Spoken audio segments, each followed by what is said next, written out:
जयपुर से खबर first India की खबर का असर आरजीएचएस के तहत लाइव फोटो में सरकार ने राहत दी। 75 वर्ष से ऊपर आयु के बुजुर्ग और बिस्तर पर पड़े मरीजों को राहत दी गई। उन दोनों श्रेणियों के भर्ती मरीजों को अब सरकारी अस्पतालों में लाइव फोटो नहीं देने होंगे, तो इन निजी अस्पतालों में सत्यापित करके लाभ उठाना होगा। डॉक्टर से सत्यापन करवाना होगा। आरजीएचएस प्रोजेक्ट निदेशक ने उच्च स्तरीय अनुमोदन के बाद आदेश जारी किए हैं। सरकारी कर्मचारियों के हित में भजनलाल सरकार का बड़ा फैसला। फर्स्ट इंडिया ने पूर्व में प्रसारित की थी परेशानियों को लेकर के खबरें, और फर्स्ट इंडिया की खबर का असर इसे कहेंगे क्योंकि हमने पहले ही बता दिया था कि जब लाइव फोटो देने पड़ते हैं जो 75 वर्ष से ऊपर के बुजुर्ग हैं तो किस तरह की परेशानियां उनके समक्ष खड़ी होती है। समय रहते इलाज मिलना भी जरूरी होता है, लेकिन इसके चलते कई परेशानी हो रही थी और फर्स्ट इंडिया ने इसी पर खबर प्रसारित की थी। अब खबर का असर हुआ है और इसी कड़ी में भजनलाल सरकार ने बड़ा फैसला लिया है। अधिक जानकारी देने के लिए हमारे साथ associate editor doctor Rituraj Sharma जुड़ गए हैं।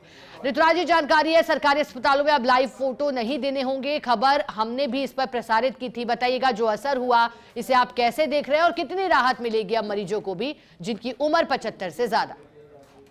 देखिए, पहले जो आरजीएचएस के तहत जो सेवा का लाभ उठा रहे थे मरीज, जो सरकारी कर्मचारी थी, तो उनको लाइव फोटो का था। जब डिस्चार्ज होते थे तब लाइव फोटो, और जब एडमिट होते थे तब उसको लाइव फोटो अपलोड करनी पड़ती थी पोर्टल पर, और उसके बाद ही उन्हें क्लेम मिलता था, जो भी संबंधित क्लेम होता था।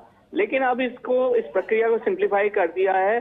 दो कैटेगरी में सिंप्लीफाई किया है। एक तो 75 वर्ष की आयु से ऊपर वाले मरीजों के लिए किया गया है, और एक जो बिल्कुल बिस्तर पर लेटे मरीज हैं उनके लिए ये किया गया है।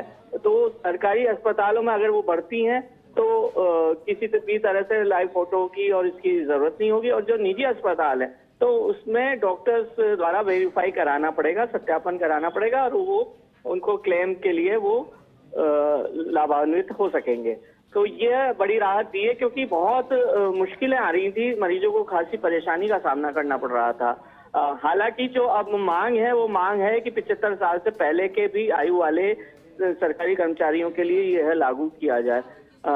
कई ऐसी परिस्थितियां होती हैं जिसमें फिजिकल मरीज उपस्थित नहीं हो सकता और उनकी दवाएं कंटिन्यू चलती रहती हैं, तो उस दवाई कंटिन्यू चले इसके लिए ये राहत देनी जरूरी मानी जा रही थी, और इसीलिए ये फैसला हुआ है। और आरजीएचएस के जो प्रोजेक्ट डायरेक्टर हैं उन्होंने ये आदेश जारी कर दिया है।